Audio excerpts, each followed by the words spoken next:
Isa ka ba sa gumagamit ng TikTok at isa ito sa pinagkakakitaan mo bilang affiliate dito? Pues, para sa iyo ang video na to. Kung nais mong makuha ang iyong sahod sa pamamagitan ng inyong GCash, ay pwede nyo itong gawin, napakadali lang. So, panoorin mo lang ang video na to. Ang una na lang natin gagawin ay pumunta lang tayo sa ating TikTok shop.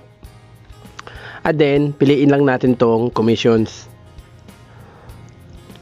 At kapag na-open natin yung commission, ay lalabas na yung pera natin dyan na kinita natin. Which is, ito na yung 579.51 pesos. So, i-withdraw natin yan sa pamamagitan ng ating GCash. Once na pinot natin yung withdraw, ay ganun na yung lalabas. So, withdrawal account, ilalagay natin yung add payment method. So, ilalagay natin dito sa GCash, dito sa baba. Pwede naman sa bangko pero mas maganda kasi sa GCash dahil para magamit din natin sa ibang transaction.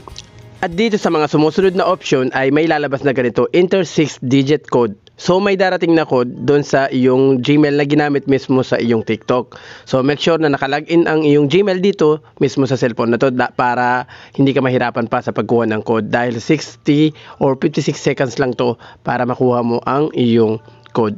So make sure na nakalagin na ang iyong Gmail dito para hindi ka mahirapan sa pagkuha ng code.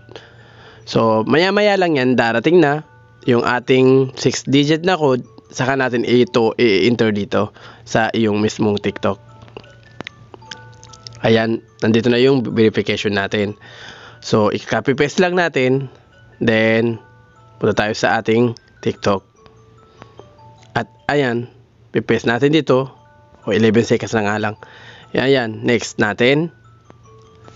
At ganito na yung lalabas kapag na-enter na natin yung ating code na galing mismo sa TikTok. At yan. So, ilalagay natin ngayon dito yung ating number sa GCash para dun mapunta. At make sure din na yung GCash na yun ay nakapangalan din sa inyo mismo. At dito sa pag-withdraw ng pera ay kailangan yung number ng GCash mo ay recite mo para hindi ka na pabalik-balik dahil babalik siya kaagad kapag umalis ka dito. At yun na nga, ayan na nga. So, i-enter natin yung kukunin natin. So, kukunin na natin lahat. So, kapag kinuha natin ito lahat ay may charge ito na service fee na 5 pesos. So, ibig sabihin mababawasan yung 579 na yan ng 5 pesos. So, ayun na nga.